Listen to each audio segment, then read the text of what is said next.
Central ने police force के लिए अपने पास खुद की रिजर्व पुलिस बनाई हुई है, ठीक है, उनके पास खुद के रिजर्व पुलिस फोर्स होते हैं जिसमें आपका सीएपीएफ आते हैं, सेंट्रल आर्म्ड पुलिस फोर्सेस, ठीक है, सीएपीएफ।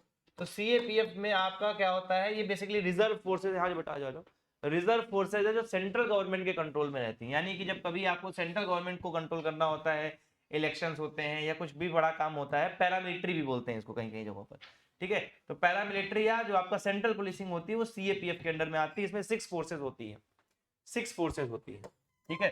कौन कौन सी होती है, सबसे इसमें एलीट फोर्स मानी जाती है सीआईएसएफ की, central industrial security forces, CISF इसमें सबसे एलीट फोर्स होती है। फिर उसके बाद आपकी आती है सीआरपी, एलीट का मतलब सबसे ज्यादा एस्पायरिंग फोर्स होती है, मतलब जब बच्चे सीएपीएफ की तैयारी करते हैं तो पहली प्रायोरिटी वो सीआईएसएफ को ही देते हैं। क्यों, मेट्रो पोस्टिंग्स होती हैं, मेट्रो पोस्टिंग के साथ जनरली आपको एयरपोर्ट है, मेट्रो स्टेशन हैं, ठीक है, या आपका जो गवर्नमेंट एजेंसीज हैं, इसरो, डीआरडीओ, इसी तरीके की पोजीशन मिलती है, गवर्नमेंट मिंट संभालो, ठीक है, गवर्नमेंट के ऑफिसर्स संभालो, ये सारी जो पोजीशंस होती है मिलती हैं आपको। तो सीआईएसएफ जो है आपका यहाँ पर सबसे एलीट फोर्स मानी जाती है। हालांकि ऐसा कुछ नहीं कि एलीट है इसको ज्यादा पावर, ऐसा कुछ नहीं है, ठीक है, पावर के मामले में, सैलरी के मामले में, काम के मामले में सब बराबर है लगभग लगभग, लेकिन फिर भी सीआरपीएफ की बात करें तो ये इंटरनल डिस्टर्बेंसेस जैसे, ठीक है, आपका नक्सलाइट एरियाज जो है जनरली वहां पर पाए जाते हैं, सीआरपीएफ को पोस्ट किया जाता है, या फिर वीआईपी सिक्योरिटीज में आपको सीआरपीएफ को यूज किया जाता है। वीआईपी सिक्योरिटीज के अलावा आपका इलेक्शंस के टाइम पर इलेक्शन ड्यूटीज जब होती हैं तो सीआरपीएफ को यूज करते हैं। राइट कंट्रोल के लिए भी आपका सीआरपीएफ यूज किया जाता है। तो सीएपीएफ में आपका क्या है, राइट कंट्रोल है, सीआरपीएफ आपका राइट कंट्रोल यानी कि दंगा रोकने के लिए, इंटरनल डिस्टर्बेंसेस जैसे नक्सलाइट वगैरह है, ये सब चीजें रोकने के लिए आपका सीआरपीएफ यूज करते हैं। उसके अलावा वीआईपी सिक्योरिटी जो है इसका एक इंपॉर्टेंट एस्पेक्ट है, ठीक है, वीआईपी सिक्योरिटी इसका एक इंपॉर्टेंट एस्पेक्ट है, तो वीआईपी सिक्योरिटी में भी इसको यूज करते हैं सीआरपीएफ को कहीं कहीं जगहों पर।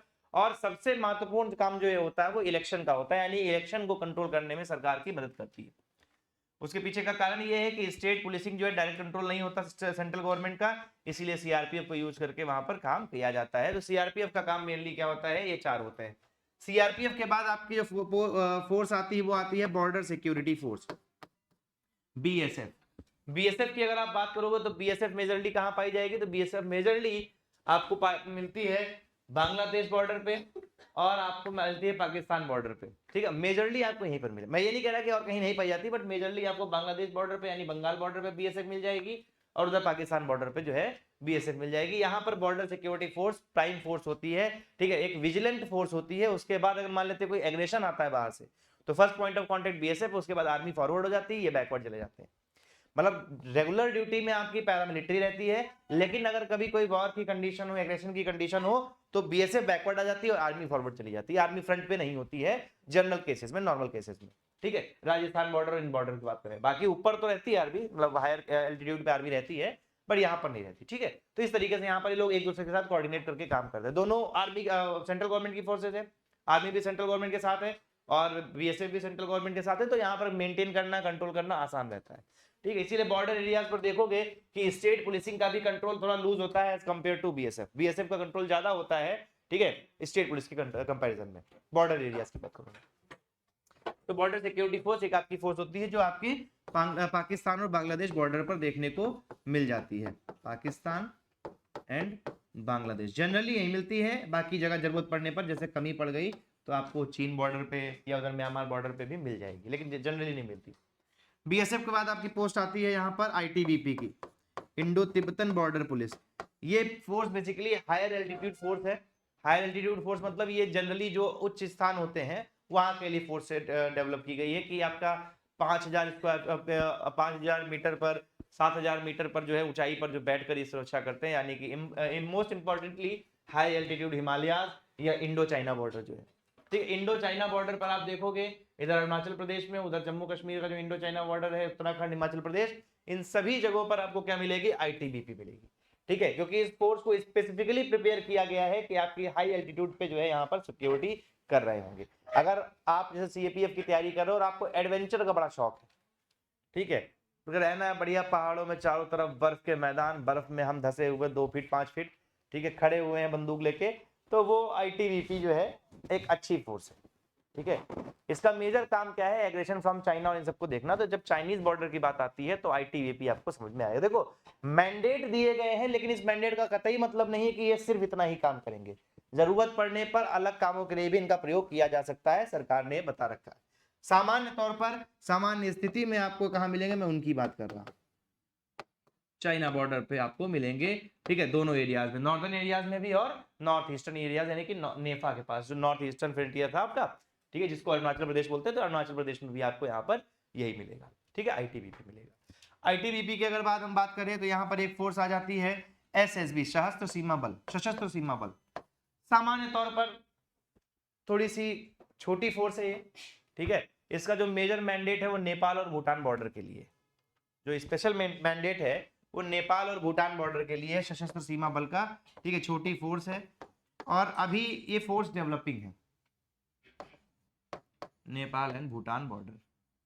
सामान्य तौर पर इसका प्रयोग स्मगलिंग रोकने के लिए, ठीक है, ट्रैफिकिंग चेक करने के लिए, इस सब चीजों के लिए किया जाता है। अभी डेवलपिंग फोर्स है, नेसेंट फेज में है अभी, ठीक है, डेवलप कर रही है, आगे चल के हो सकता है बहुत बढ़िया से काम करे, फिर भी अभी भी मतलब इनका ऐसा नहीं रोल नहीं, काम अभी भी है, बट ठीक है।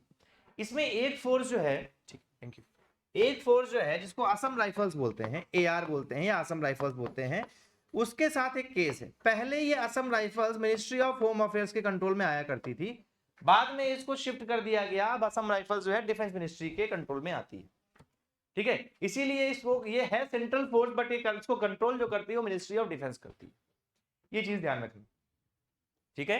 ये है सेंट्रल फोर्स, लेकिन जो असम राइफल्स है इसको कंट्रोल कौन करता है, तो इसको कंट्रोल करती है मिनिस्ट्री ऑफ डिफेंस।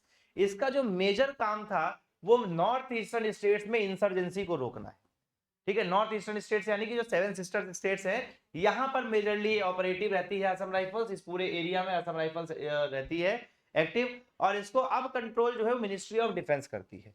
ये कई सेंट्रल फोर्सेज जाती हैं, लेकिन अलग से इसको मिनिस्ट्री ऑफ डिफेंस के अंडर में ही लाया जाता है। मिनिस्ट्री ऑफ डिफेंस ही इसका ऑपरेशन देखती है, सब कुछ देखती है, ठीक। तो जब आप पेपर देते हो सीएपीएफ का, तो मेजरली आपको ये 5 फोर्सेज ही देखने को मिलती हैं। सीएपीएफ के एग्जाम के थ्रू आप इन 5 फोर्सेज में एडमिट हो सकते हो। कौन कौन सी, ठीक है, तो CISF, central industrial security force यानी कि औद्योगिक सुरक्षा बल, उसके बाद सीआरपीएफ यानी कि रिजर्व पुलिस बल, ठीक है, उसके बाद आपका बीएसएफ यानी कि बॉर्डर सुरक्षा बल, ठीक है, उसके बाद है आपका ITBP, Indo Tibetan border police, और उसके बाद आपका है एसएसबी यानी कि सशस्त्र सीमा बल, जो कि नेपाल और भूटान बॉर्डर के आसपास आपको मिलता है और यहीं पर काम करता है, ठीक है।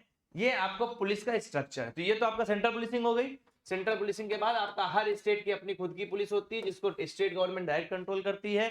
जो स्टेट गवर्नमेंट का होम मिनिस्टर होता है उसके अंडर में आता है, ठीक है। जैसे यूपी पुलिस हो गया, झारखंड पुलिस हो गया, ठीक है, उत्तराखंड पुलिस हो गया, अलग अलग जगह पर अलग अलग स्टेट्स की खुद की पुलिस होती है, उनके लॉ एंड ऑर्डर, उनके मैनुअल सब अलग होते हैं, इवन उनका ऑपरेटिव प्रोसीजर जो है वो भी अलग होता है, ठीक है।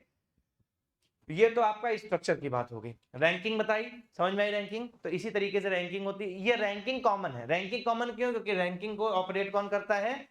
Central government.